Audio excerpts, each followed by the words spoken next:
Okay, so here are kind of the objectives. It's not obvious. What's the available sources of media? So I kind of got the idea from, if you went to MD Expo in Houston, there was a panel discussion for people that were in Biomed, but they were doing stuff outside of their job. And 3 out of 4 had nothing to do with Biomed. So I thought that was kind of an interesting idea. And I've been doing I call it social media for a while. And obviously a panel of experts does too. So I thought it'd be neat to do that here and share kind of what you do. So the idea is talk about what kind of sources for social media is available, how to get started. So that's kind of one of the questions that, we want the panel to address for you. What's the cost to do that platform if you're interested in doing that? And then a time commitment. So how much time are you spending? I know when we were in Houston, this is like a second job for most people. I don't know about y'all. It's not a second job for me, but some people I can see it could be a really time taker. So it'd be nice to know before you want to get into it. So she kind of introduced everybody. Ivan, Bryant, Cyril, if I keep saying that wrong. Cyril, sorry. My name, I can pronounce my last name. So 10 to 15 minutes, we've got a timer, right? So 12 minutes, we're gonna get buzzed, go to the next speaker. And then at the end, we'll have 10 to 15 minutes if you want to do the math so we can ask questions. I'm sure nobody's gonna have a problem if you want to ask questions during we're talking, right? Does that make sense? Those are the ground rules. We're gonna start with Ivan, right? The Biomed app, timer starts. I'm gonna stand up if you don't mind. First, I want to say thank you, and I had a chance to attend the young people mixer last night. That was the first time I ever been carded trying to get into a bar, and I was told I was too old. But it was nice to see so many young people there. And really, when you think about it, that's where the eyeballs for the future of Biomed are in social media. And so thinking about how we can engage, how we can kind of keep the interest of the next generation towards Biomed will help us all, because we're all on a clock here, and eventually we'll be on our way, but there's a whole nother generation that needs to have this information and to get going. And so social media is a great way to do that. So that was one of the things that kind of drove me. I taught for a number of years in a biomed school, in addition to my full-time job as a field service engineer. And I found that a lot of my students afterwards, after they graduated, would text me or email me and ask me for portions of the lecture, portions of this or portions of that. So rather than continually sending out individual emails, I thought, well, you know what, I'm going to do a Dropbox or something. I can direct them to that. And then I thought, well, you know what, how can I do a little bit more of an engagement and community? And how can I make this a little bit better than just, a Dropbox now? So it kind of started an evolution of things. And then, COVID presented a wonderful opportunity, because all of a sudden I had plenty of time to develop this. And so that is how the Biomed 101 app came into fruition, if you will. And it's really designed for assistance. It's not designed to replace your Biomed instruction, but it's designed to kind of provide some applied information and some application of what you're doing in the real world. Kind of strip down some of these lessons so that you can really get a hands-on for what's going on, as you're carrying out your day-to-day duties. One of the success stories I might mention, one of my students, or users I should say, found it was pretty helpful when he dropped his kids off at soccer and he's sitting there in the soccer field to bring up the Biomed 101 app while he was studying for his certification, just to keep fresh in mind certain principles. When you're sitting in the airport traveling, you're sitting there, you're looking at what? You're looking at Facebook, you're looking at Instagram. Why not look at something that can give you an opportunity to just kind of bring back to mind some of the stuff you're already studying, not to replace your study, but to kind of keep it fresh, keep it top of mind. I've used it many times in an OR. Before I go in, because the doctor's got a question, I want to look up something and refresh my memory so I can express to him hemodynamics and how all of that's working. Sometimes you just need that little kick to remind yourself. So that's kind of the way it began. It's available on the iPlatform as well as Android. So that's something that's quite helpful. So why this platform? This platform is kind of a step in addition to like a just pure social media, Instagram or Facebook. This allows for the opportunity to have a little more content rather than just pictures or maybe the short story that you might get on LinkedIn. this gives me a little bit more flexibility to add content. It also allows me to, engage and to have my users a little bit more part of a community. In fact, in the exhibit hall, I was able to take pictures, upload pictures to the community of some of the latest test equipment that's out. And then I can get feedback from my members on how they view that piece of test equipment, if they think that'll be helpful for them. There's a conversation that's able to go back and forth. So those are things that are kind of nice. As far as other additional sources for information and content, I found that my own personal computer over the years of being in Biomed is a wonderful source for content. We've all got a lot of stuff on our computers. We've been through trainings, we've been through seminars, we've been through things, and we've kept notes. A lot of those notes are sitting on our computers and they're just kind of tucked away. But we got a whole generation of biomeds coming behind us that could really benefit from some of the things that we've learned, some of the things we got in our notes, some of the things we probably don't even remember we had. But putting them out there in a way that we can share them with other people is ideal. That's really what the benefit is. There's an old African proverb that says, when an old man dies, the library burns. So we don't want to burn our library. We want to get it out there and share it with everybody else. So that's the idea. As far as a way to get started, what I found important to me was to think about the why. Why was it I wanted to do this? Well, my why was fairly clear. I wanted to start with helping my students, but as I continued, that why started changing. I began to get outreach particularly from overseas, from a lot of technicians from lands with limited resources. We're pretty fortunate here that we've got access to a lot of things, but also for those of you that are certified, remember your certification is an international certification. So people all around the world are still able to benefit from what you know. And people were reaching out to me saying, hey, you know what? I'm in Zaire, I'm in Zimbabwe, I'm in all these places, and I'm having trouble finding information on, this piece of equipment that, maybe I used to work on 20 years ago. Now they have it and they're trying to keep it working. So we're able to share that information. Not all of us are, in a position to be able to go someplace to help out, but you know what? We can help out electronically because they all got mobile devices and they're able to access that information now in a way that they never could, maybe 5, 10 years ago. But we can help them with that. So that was one of the things that I found to be helpful. Think about your why, and of course, be flexible because that will change as you get feedback from your users, and then you can focus that even more so.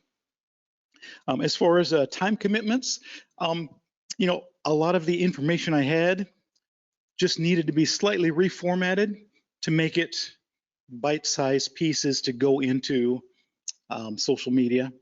So you may find that to be the case as well. It's not like you're trying to reinvent the wheel, so to speak. You may have a lot of information that you could just get snippets of and be able to make usable for this format. So you probably find you have a lot of pictures of test equipment as well that you've been taking in the hospital. You've been taking pictures because you're doing a variety of things. Make use of that and be able to share that as well. In my mind, social media really has 2 primary focuses. You can serve yourself by being able to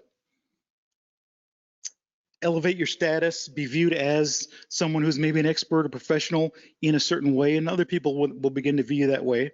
But also you can serve others.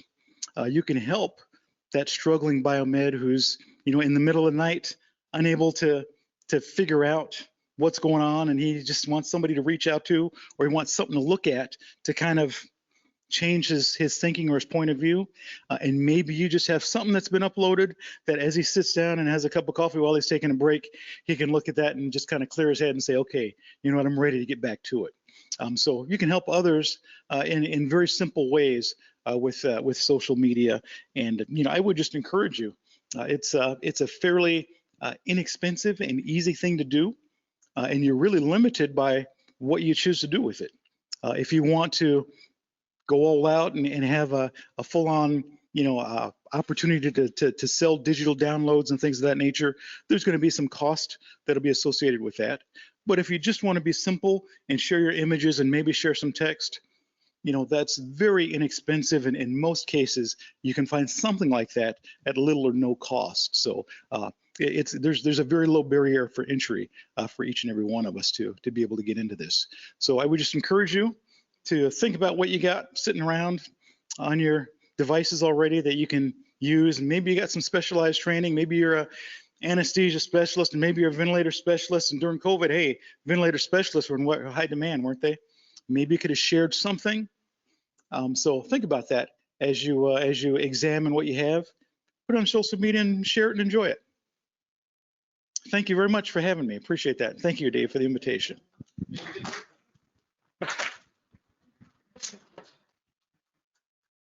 Who's next?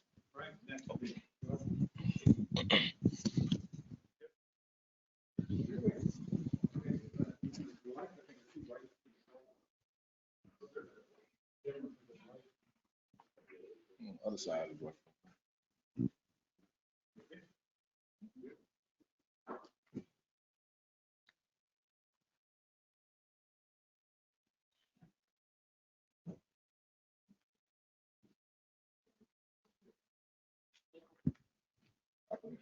I can explain it.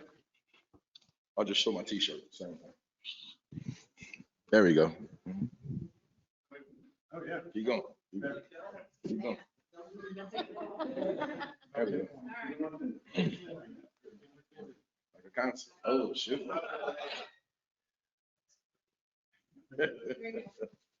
All right, good. My name's Bryant Hawkins, and I have a podcast called HTM on the Line. B-Hawk, that was my name growing up as a kid. I know down in New Orleans, we usually have nicknames for everyone, and we called us, it used to be B Hawkins. When you play sports, they put your first initial and your last name on the back of your jersey. Well, we just shrunk it and called me B Hawk. So that's my, I guess, stage name for my podcast. And I'll have it on my hats. And this was before the podcast. I used to have the B Hawk thing. So, and I have the music thing inside the logo just to depict a heartbeat, not music, but a heartbeat. And that's a depiction of that. And I started out with a podcast. That was my first. And I got an idea with this podcast from Terrell, right? That's how I said it correctly. And there's a bearded Biomed, and you probably know Justin Barbour. They do social media things. So I was like, you know what? This seemed interesting. And during COVID, I'm also a DJ. So during COVID, I was doing Zoom parties. I don't know if y'all ever heard of that, but people will come on Zoom and they'll hire me to play music, and we have a Zoom party. So I was like, that's similar to a podcast. And so I listened to their podcast and I said, wow, they talk about this topic, that topic. I said, maybe I can contribute something to the industry and help bring awareness to it. And so my purpose for the podcast is to bring attention. I don't know if you ever listened to it, but my first words are always for HTM by HTM. So what I want to do is bring awareness to the industry and bring awareness to the great people we have within this industry. And that way people can see that you listen to the podcast, you can say, okay, God, he's just like me, or he may share some information with you that you probably never thought about. And I just think this is a great platform that we can all use to get inspired, motivated, and encouraged. I try to do an episode every other week, so it'll be twice a month. And I try to make it go between 20 to 45 minutes, depends on the guest. Some guests we can go hours, some guests we can go 15 minutes. So that just depends on the guest. But I think personally, it's very informative. You get to meet people, and people I probably never would have met, because there's people I meet from all over the United States, some Canada, some as far away as Senegal, Africa. So that's great too, but I try to have like an international spotlight, and that way we can shed light on our friends overseas. Now, I also do motivational videos, and the purpose of that is, I know we all in this industry, we just sometimes Mondays might be tough. So I created this video. It'd be 1 to 2 minutes just to give some encouragement. I mean, it encourages me and I'm making it. So I think if we all could just have something to encourage us and inspire us, it can't hurt. And I do one Wednesday, midweek, to help give a midweek motivation. And the whole purpose for that is the same thing, to bring awareness. And on these videos, I try to highlight some people within the industry. And I put the picture on the video, on the thumbnail, and just to bring awareness to the great things they're doing, and just to me, give people their roses while they can still smell them. That's my whole purpose for why I do this, just to shed light on them and give them a pat on the back, let them know they're doing a great thing. And I also do a blog. I don't know if any of you read blogs, but I look at blogs like, you got the podcast is the radio, and the blog is the newspaper article. So I try to combine the two together. So if I got a podcast coming out, I'll write a blog about you and bring you to the podcast. And that blog may have more personal information in there about the person, some pictures. Like I did one just recently with a gentleman, he works on the Mercy ship, and he mentioned about his family works on the ship with him. So inside the blog, I had pictures of his family, pictures of him working on the Mercy ship, picture of some of the people he's working with. And it kind of gives you a background of a person. And I do that with everyone that I do a podcast episode with. Or I might just write a blog about somebody doing great things in the industry.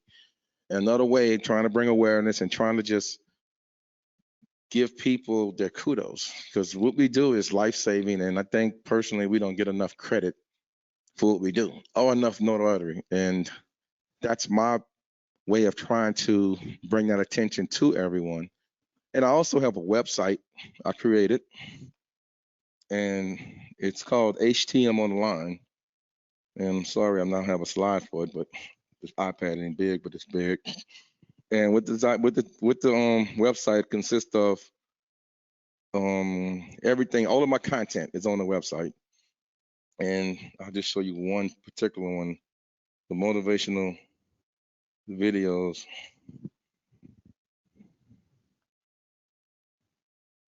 And it's all the videos I did on certain people, and they're like 2 to 3 minutes. Some of the people in this room right now, Allison is sitting right there. Shameless plug right quick. And so I just do this to show, that's what I try to put them out like every week, rather, not every other week, Mondays and Wednesdays. Now, I have a YouTube page also. Now, we answered the why. The next question was, how much time? Now, a 2-minute video can take you, what takes me, an hour to 2 hours, because I'm very tedious. And I can probably do it in 30 minutes, but I'll pay attention to very details. If I'm talking about, you get up in the morning and you step into your goals, I want a video with somebody stepping into something. So you got to time it and everything. And then I got to get the right music in the background. So that takes time. And I enjoy what I do.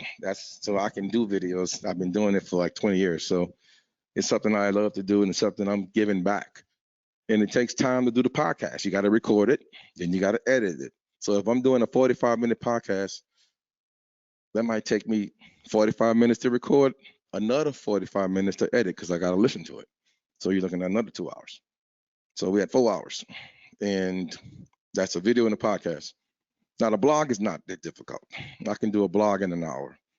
So that time is something that you will have to spend, but if you love what you do, it's not work, right?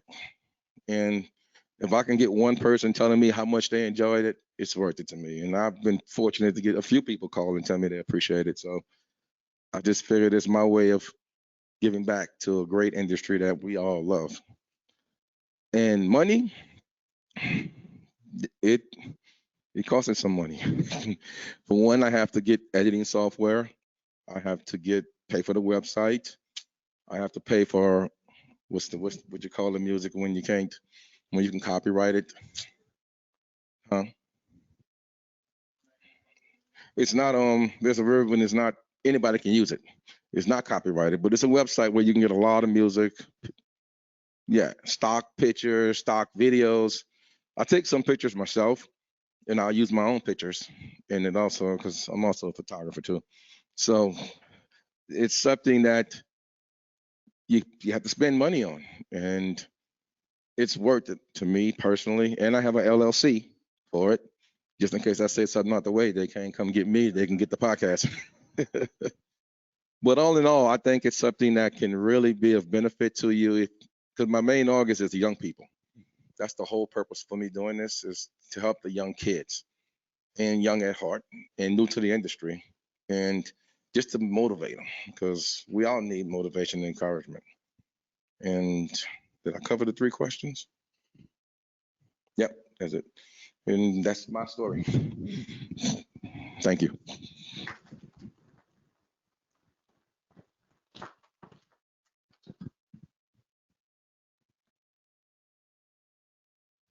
So next, okay, I'm gonna, Sorrel. I keep saying, yes, okay, that sounds good.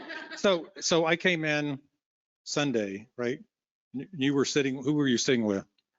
Chris Nowak. Yeah, Chris Nowak. So I come in, I didn't recognize Chris because he didn't have a suit on. And we had actually connected on LinkedIn, but not face to face. I didn't really recognize her either. So we talked for a long time, and I think finally we recognized what was going on, or she did. And then I told her what I was doing. She goes, "Why didn't you invite me?" Well, this is a good example, right? If you don't know, you don't know. And this actually almost made it even better, because that's what social media is about, right? We're trying to get the word out, share the information. And then once I found out that she does all this, that she's probably been doing it longer than all of us. Well, this is awesome. So that's why she's kind of a last second addition, but this is cool. I'm glad you decided to do it too. So thanks. Honestly, it's my pleasure. How many of you have listened to HTM Insider? It's really great if you listen through TechNation, because you do get a CE credit for it. And we put it up there. That is a cost to our company. My name is Sherelle Sandrini. I'm with Multi Medical Systems. I wear a lot of hats there, including the director of marketing. So it does cost us to do this, to bring this to you guys. And we do have it edited because we don't have the staff to do it. And I understand how much time it takes. But if you listen to HTM Insider, it's any place you listen to any podcast, Spotify, Apple Music, YouTube. It's hosted on TechNation on several different platforms. But it started off with an idea. Bryant and I share a special bond because we both have young biomeds. My youngest daughter is a biomed. And what I was trying to impose into her life, how the importance of being a biomed was, I looked for videos, podcast, anything I could get my hands on to share it with her, right? What the industry was about. Oh, and she was fortunate. She had mentors such as Perry Kerwin, Ben Sing Wang she talked to. She's fortunate that mom's in the industry, but she's fortunate because mom built a social network empire. I have over 14,000 LinkedIn connections, and I'm considered an influencer in this space. I didn't do that by accident. So what you guys might want to take away today is that there's a small idea, but once you start to build that social network in this industry, you can walk these halls and you have friends everywhere you go. Now it takes work. It takes work. Every day, who's on LinkedIn every day? Yeah, I know you are because you're liking my stuff. Yeah, so if you just check it out every day, I usually do it in the morning time. I kind of allocate 20 minutes in the morning, and then I look for industry leaders, because HTM Insider is industry leaders, hot topics, insightful conversations. And it's 30 minutes, and that was done by design, because when I looked into podcast, what we wanted to do was reach that biomed and give them the information that might be insightful to them within a 30-minute period. Why? Lunch, drive to work, drive home from work. I'll tell you a funny story. I don't know if you guys all know Jim Arnold with Piedmont. I was on a call with my senior vice president, myself, and Jim, and he starts to call off. He says, "Hey, Sherelle, I just want to tell you something. I spent a lot of time with you today." He's in Atlanta, I'm in California. I'm not exactly sure where this conversation is going, But he says, no, he goes, I've listened to the podcast. He goes, I listened to this one. He had to drive to Augusta and back from Atlanta. He goes, I listened. He goes, I was amazed. And so he's like, he's listened to all the episodes now, which is amazing. There's 25, 26 will be in November. We do one a month. And it does take time and effort to find the guest. Some guests are coming to me now, which is great. This month for November will be Pete Daddio of Moffitt Cancer Center. And he actually reached out to me to be on HTM Insider, which for me, that's a win, right? And we're talking about AI. Now, you guys, I'm not a biomed. I don't pretend to play one on TV. I don't turn a wrench. I'm a director of surgical services. I could tell you anything about an endoscope. I can make sure that you're staffed correctly. There's a lot of things that I know about your industry, but I'm not fixing the equipment. So I don't pretend to be a biomed on the show. So I ask questions that maybe other biomeds want to know. And it's very quick. They get a topic. They get to choose the topic, and we haven't done it before.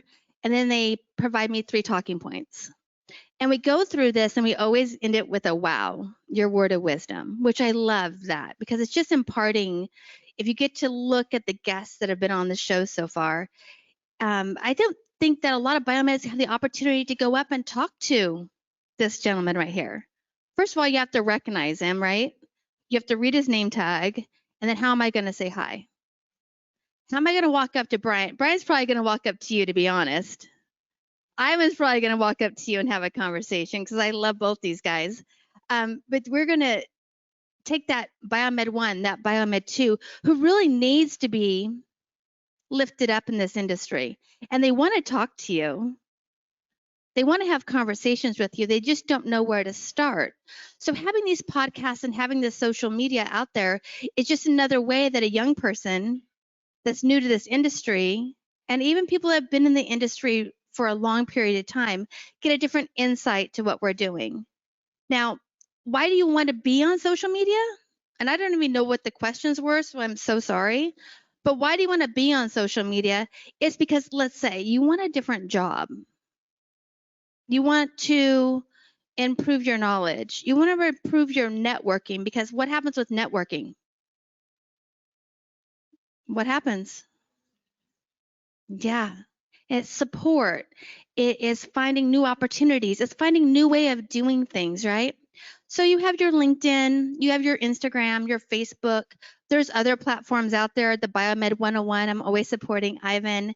And I had Justin and Bryant on HTM Insider one time because I'm just honored that he says that I inspired him to start this.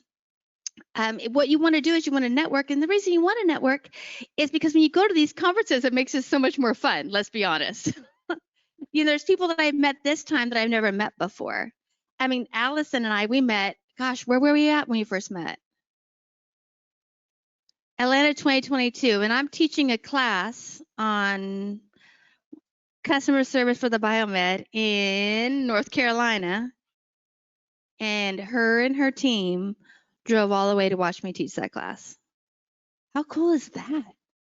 To sit in my class. It's the only class she showed up for. That's it. I was just so honored. I was like, wow, it's not making a difference. So think now, like, how can I make a difference? Now, if you have a topic that Bryant or I, or maybe an application or something you want to share, we would all be thrilled, Dave, to get that out there. Because that's what I'm always looking for is what's the next topic? And who's the industry leader? And if you guys have any ideas or people you want to see on HTM Insider, don't be afraid to send me a quick message. Like I told you, I'm on LinkedIn several times a day.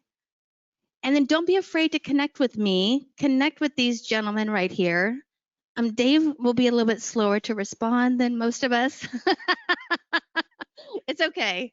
And Juan, we're going to talk. Yeah, but that you can send messages. You can send audio messages on LinkedIn. Did you know that? You can actually, it's like a phone call and you push record and you say, hi, it's Sherelle. I just wondering if we can get 5 minutes to chat.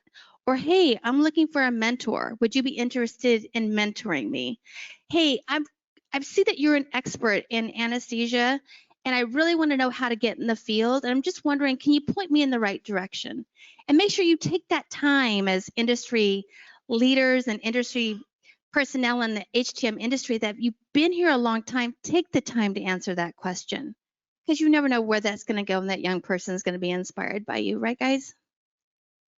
So if there's any other questions, I'm, happy to answer them. Follow HTM Insider, and if you need CE credits, again, listen through TechNation so you can get that 1 CE credit for 30 minutes of your time. That's a bonus, right? So thank you guys for attending, and thanks for having me as a panelist. I appreciate it.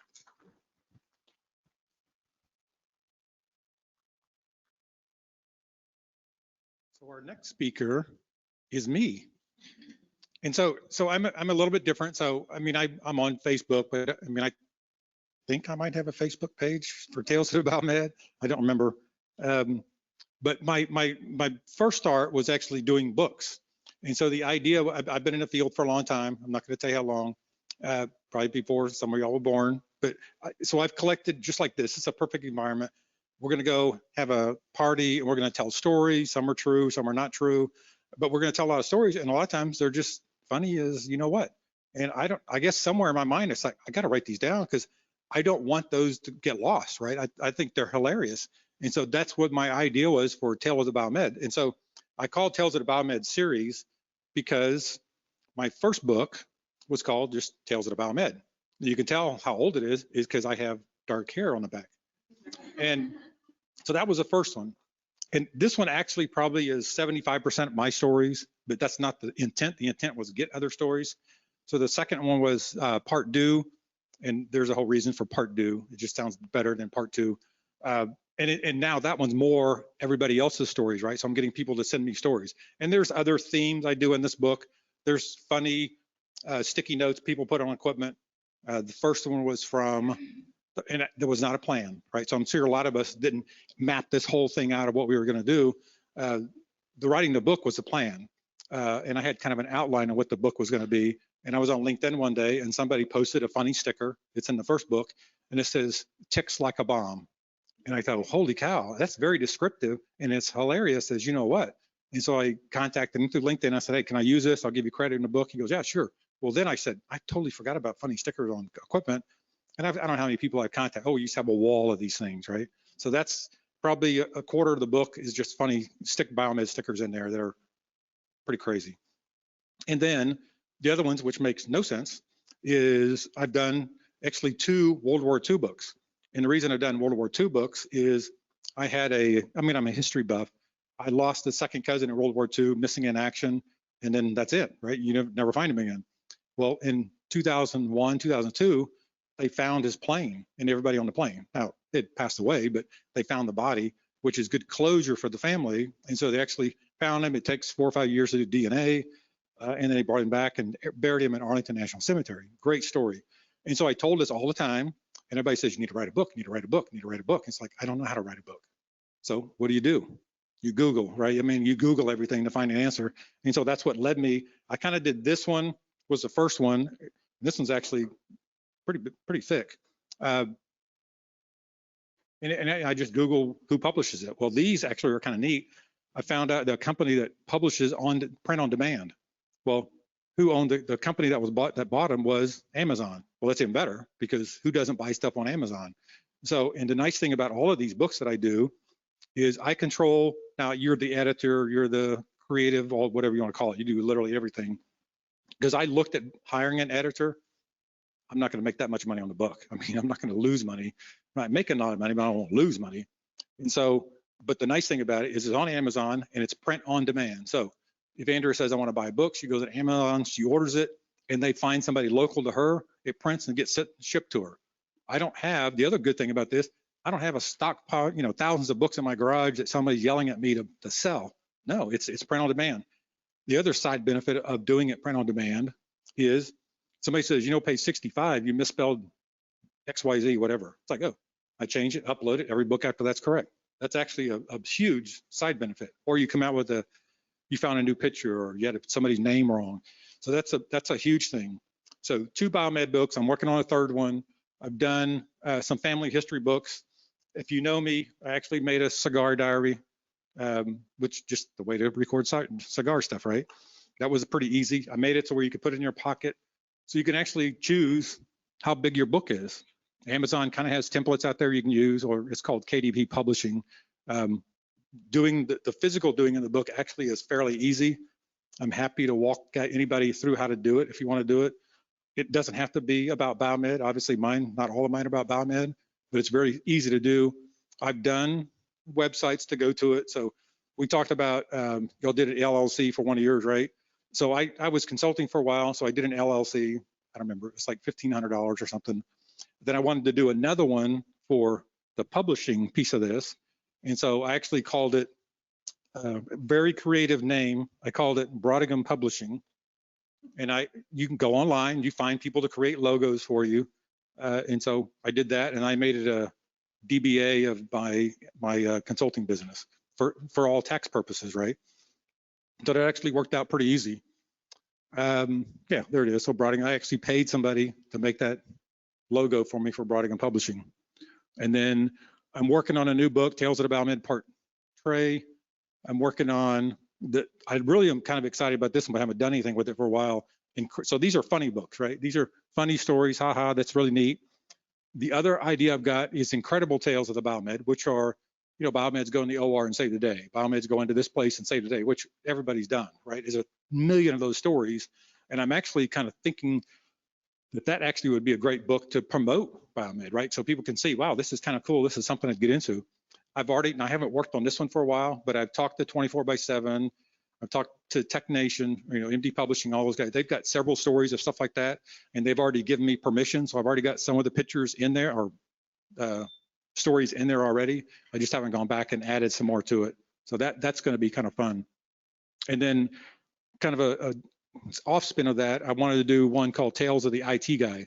So I've got the book ready. I've chosen the cover.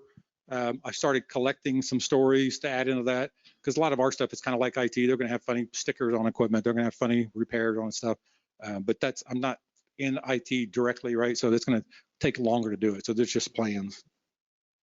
I know I've got some other ideas for books. I just can't remember them, but that's actually been pretty fun. And I've got a website Tales of the Biomed. So it's all the stuff about Tales of the Biomed. I've got a website called Brodigan Enterprises, so it's all my books and tells a little bit about books, and then you click on it and it takes you to Amazon where you can purchase the book. So it's worked out really well. No buzzer yet? Did you stop timing? Yeah, cool. Yeah, all right. Let me see. I think that might. Oh, so here's the other thing I talked about. So I told you I had this idea for a while about, well, less than 6 months, about what to do. I've known Justin. Justin is luckily he's in the state of Texas where I am, and so he's actually come up to this college and talked to my students.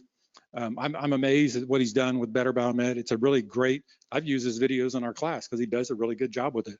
I highly encourage my students to use Better Biomed as a way to look at, right, simple things that he's doing. We've had him come in and done customer service with us, which is kind of cool. Bearded Biomed, Chase Torres, he's actually in Dallas, Fort Worth.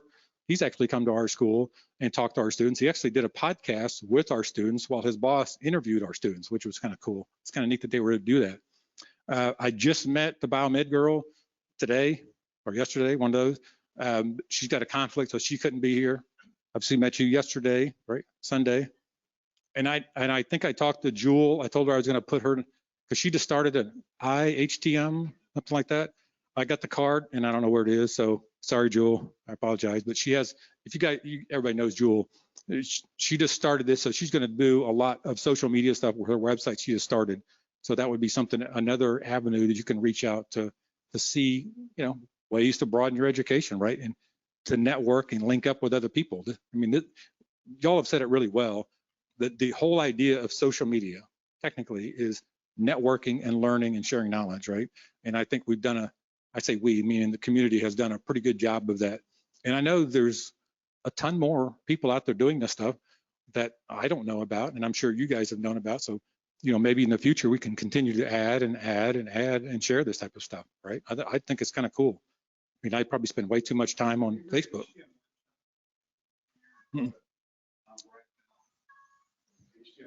Really? The other one I forgot is there used to be, I'm still a Facebook person, I'm not the Instagram and the other ones, but there used to be 4 biomed groups on Facebook: military biomeds, DFW biomeds. They don't do that. But yeah, there's a lot of regional ones, so there's probably a gazillion of them out there. I think I went to one called USAMIS Biomeds, was still military. I don't think it's been anything on there for years, but that's another site. I mean, sometimes you just search for specific things. I remember going to something a while back, and Justin might even mention it too. Don't, and I hate the word think out of the box, but I like the idea, right? Sometimes think broader than what you're doing. Learn from other industries. So you might all of a sudden get into this or get into that, and you might be surprised that actually applies to what I'm doing, right? And you could take that and become a better BMed in what you're doing. Talk to your videos about customer service. We're going to have her come up to the school and do some stuff where we'll find a way to do it. Maybe not in person, but we'll do something with that, because customer service, we sometimes focus too much on technical skills. Customer service, holy cow, that's a huge thing. I think you could be a weaker, no disrespect, weaker tech, but have great customer service skills, you probably get a lot more accomplished, right? Yeah, and I think sometimes it's hard to put your hand around what is a soft skill. I mean, I think we know what it is, but how do we teach it? So obviously I'm going to work with you more to get a better understanding and outline for my students. They become better at that too. Okay, so I went pretty fast. Actually, we went faster than I thought. No, we started a 1/4 till, so we're actually not too bad. So we have 12 minutes, so that's not bad. So we were going to do 10 or 12 minutes for questions, right? So we're going to open up to questions. What questions do y'all have? So here's the incentive. You ask a question, you win a prize. Yes. So how do you deal with the copyright issue going out and if you want to use, for instance, talk about where the guy is laying out information that may be proprietary to a vendor, or it's information that you pull from another source. How do you source it? How do you clear it for use? That's always been one of the fears from my website. I certainly wouldn't want to post anything that might be protected and then get my society in trouble. Right. Y'all want to answer that, or I have part of an answer, but go ahead. Depends on the information that you're trying to present. If you are trying to use someone else's information, I usually reach out to them. But if that's why I try to look for copy-free music, pictures, videos. But most of the people that in the industry, I try to use people that I'm familiar with, and I know they won't mind me sharing their information, because I actually shared some articles that people wrote on LinkedIn, and I figure if they're putting it on LinkedIn, they probably don't mind if you share it on your website, because they're putting it on LinkedIn for us to share. But I would just reach out to them first. That's the easiest way and safest. And also I find it helpful to cite that information, as a reference and make a note of it. So if you cite it, that's, your acknowledgement that it's not your own information. And so, have an addendum at the end of your document with citations on it. So that's nice. But also, there's a great deal of information that we can share that is open source. I mean, we've all been through anatomy and physiology, and we all talk about the functions of how the human body and how the equipment interfaces with it, and just breaking that down so it's simpler to understand need not be a citable information. I mean, you can share your experience and your knowledge if it's come across as your experience and your knowledge.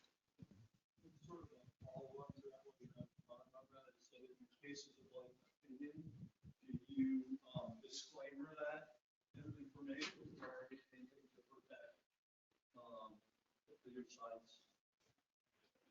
sites? I've actually seen a lot of people put that on their email, or when they post something on one of the social media sites. This is my opinion, does not reflect the views of my company. And do they do that because they've been in trouble, or they do that because they've seen somebody else do it? I don't know. I think I've heard people who post videos like on YouTube on how to do a PM on something, they don't do the whole thing, right? So they don't really show I think maybe because they've gotten in trouble or they don't want to get in trouble, they just choose kind of a big picture overview of what it is. Good question. Yes. Dave and Bryant, and maybe I don't know, maybe Sherelle, you said you had LLCs. How hard was that to set up and how much did that cost? Where did you go? And then you said you had a DBA, so you have several businesses, I guess, doing business as. Okay, so I'll start and I'll hand it off to you guys. So I think, so when I left the last company before I went into the school, I did consulting for a while. So, I created an LLC, Broadicom Consulting, I forget what it's called, something like that, Broadicom Enterprises. And so I hired an attorney and did I think it's like $1,500. I mean, it cost the whole thing. They did everything, do the books, do the filing, you have to file income tax stuff every year, all that kind of stuff. And then I think soon after that, that's when I wanted to do the book and I wanted to kind of make it separate. And he goes, well, you can do a DBA. And I swear he told me you don't even have to do anything. You just do DBA. He goes, or I can file some paperwork and you do it more. Yeah, doing business as. So I actually paid him to do, because I wanted to take the conservative route, not get in trouble with some of this. So yeah, I've done both and it's worked out well. I mean, I don't know. And I'm sure everybody kind of feels like me. I'm not in it to make money. If I make money, that's great. I have no problem telling you how much money I've made in books. It's probably, I'm sure I've spent way more time on doing all the books, but I do it because it's fun. I love sharing knowledge, whether it's the World War II or the Biomed or the cigar or whatever. It's just fun to do that. And so I'm not going to get rich with it. I don't think anybody else probably will too. There might be an exception. I mean, I could think of somebody that might be, but I'm not going to mention his name, but that's okay. I'm not against that either. So it's just sharing of information, right? And you're right. You do want to protect yourself, right? Because I think one of y'all mentioned, right? You don't want your livelihood taken away.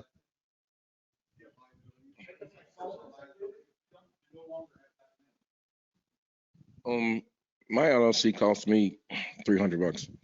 I went on Inc. Authority and they gave me a tax ID number and everything. And I renewed it just recently.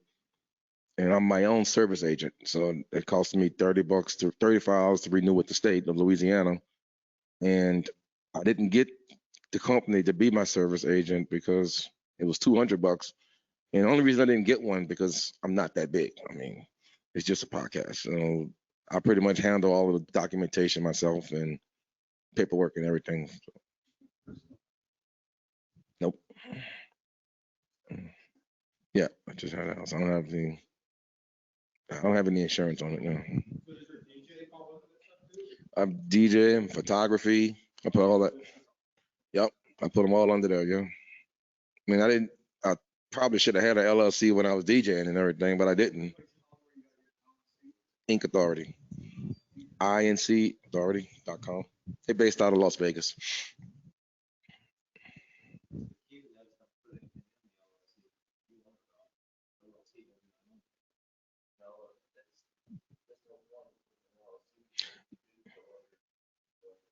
Yeah. Yeah, it separates my personal. Yeah. Yeah. Yep. No, I'm just a DBA, and you want to check your own individual state and what those requirements are. Get yourself a tax professional. He'll give you some guidance. But yeah, I'm not big enough. I'm not making money on this, per se. So I don't have anything that needs to be protected or needs to be insured. As far as information, I'm not.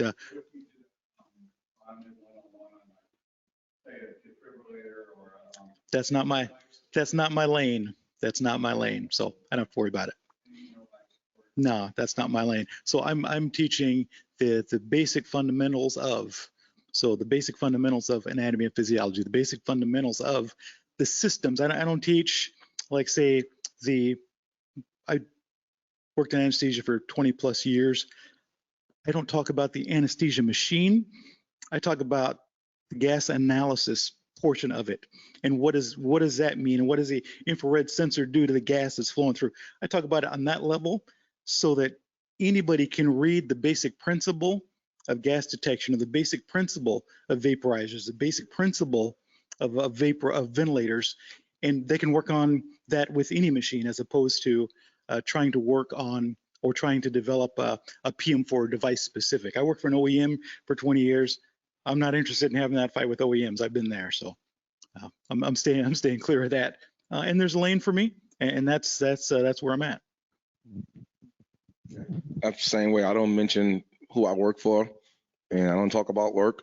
It's just the industry I speak on. So that stays separate, and we don't have any issues with that. So, more than sure we all probably do it that way, except for Sherelle, because